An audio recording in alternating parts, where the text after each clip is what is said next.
जय हिंद जय भारत। मैं रेबल सदानंद पति आज रेबल फाउंडेशन की ओर से बंगाल के 23 दिन के यात्रा पे। आप लोग इधर आ जाए, मेरे भाई इधर आ जाइए, मंच इधर है, वहां मत रहिए, रास्ता ब्लॉक हो रहा है।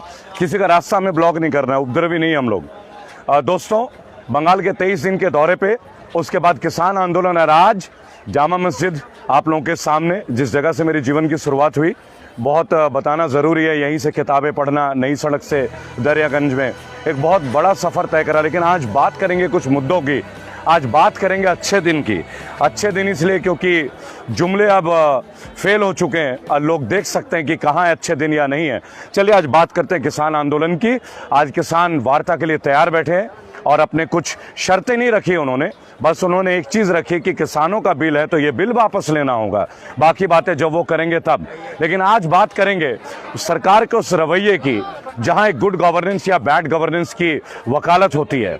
ये पहली सरकार है जिस सरकार में कंपटीशन को ख़त्म करने की कवायद चल रही है। मसलन बात करते हैं जियो की। आप जानते होंगे 3 साल पहले तक हमारे यहाँ वोडाफोन, आइडिया और तमाम अन्य एयरसेल, बहुत सारे प्रोवाइडर्स रहे हैं, बहुत सारे।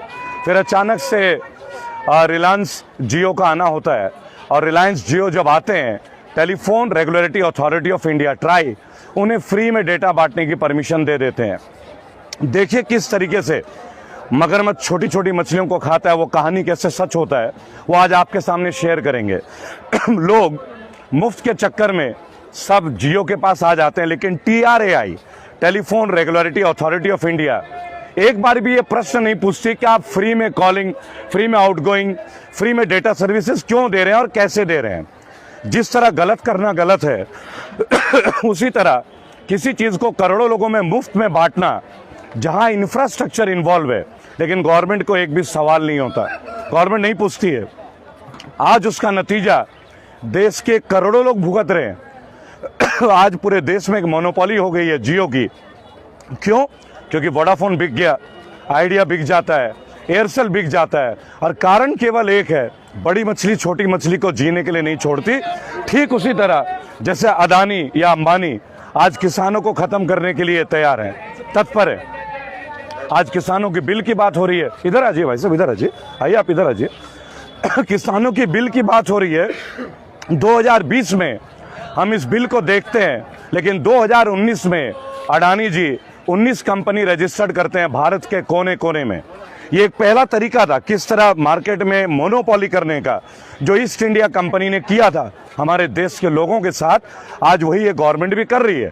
लेकिन अगर हम कुछ तथ्यों के साथ बात करें तो शायद बहुत अच्छा होगा। फिरोज, अगर हम तथ्यों के साथ बात करें तो बहुत अच्छा होगा। तो चलिए तथ्यों के साथ बात करते हैं।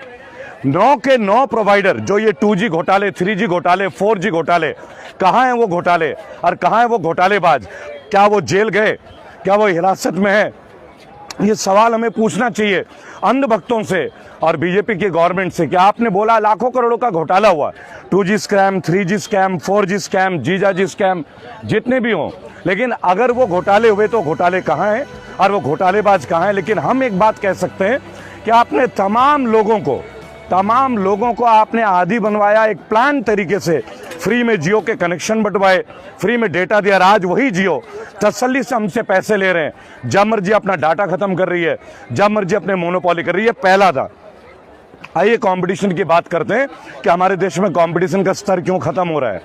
दोस्तों, पिछले एक हफ्ते से ट्विटर में हम एक आंदोलन चला रहे हैं, यूपीएससी नोटिफिकेशन। पिछले 3 साल से यूपीएससी के प्रॉपर नोटिफिकेशन नहीं जा रहे हैं।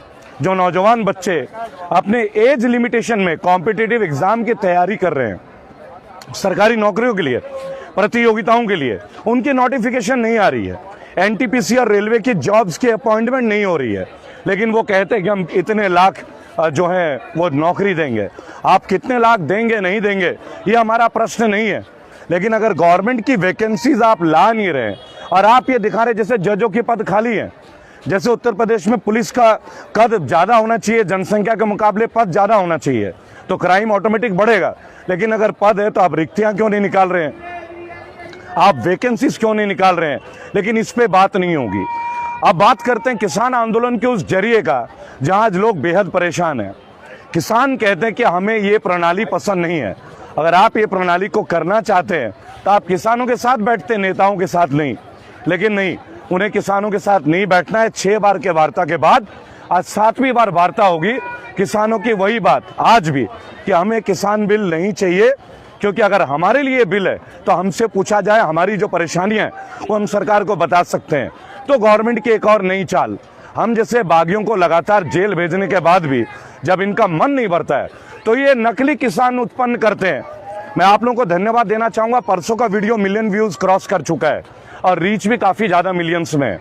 और पंजाब के ग्लोबल टीवी नेटवर्क में हमारा एक रेबल फाउंडेशन का इंटरव्यू, वो भी मिलियंस में, और वो सत्य है इसीलिए मिलियंस में।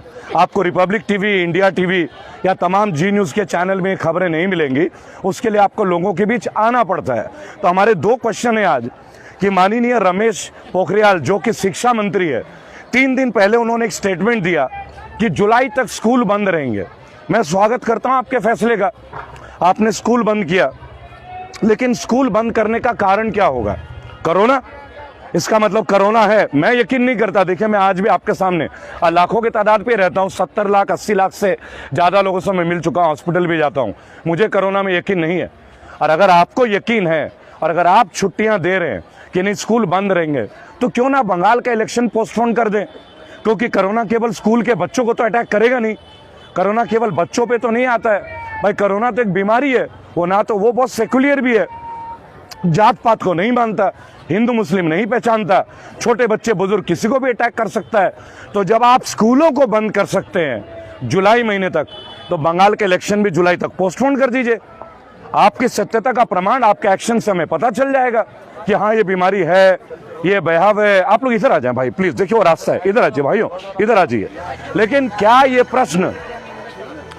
प्रश्न हमारा उठाना गलत है कि जब आप स्कूल बंद कर रहे हो जुलाई तक, तो आप इलेक्शन को पोस्टपोन क्यों नहीं करते? भाई जनता लाखों की तादाद पे आती है भीड़ करने, लाखों की तादाद पे, तो फिर तो ये बीमारी और खतरनाक तरीके से फैलेगी। तो आपके नेताओं के लिए कोरोना का प्रोटोकॉल अलग है, छात्रों के लिए अलग है, गरीब मजदूरों के लिए अलग है। भाई 2 मिनट बात कर लेंगे प्लीज, है ना? आप ही के लिए बात करते हैं। जेल की यात्रा भी आप जैसे भाइयों के लिए है। हमारी मेहनत को सफल होने दीजिए, जनता की आवाजें जनता तक आने दीजिए। और अगर आप बोलना चाहे आइए, आपका स्वागत है, आप ही का मंच है मेरे भाई। दोस्तों, छोटा सा ये प्रश्न था, और अगर स्कूल आप जुलाई तक बंद कर रहे हैं, कुछ राज्यों में कॉम्पोजिट फीस एक नया चैप्टर है, नौकरी है नहीं, काफी लोगों की जॉब चली गई, वर्क फ्रॉम होम में सैलरी 40% कट है।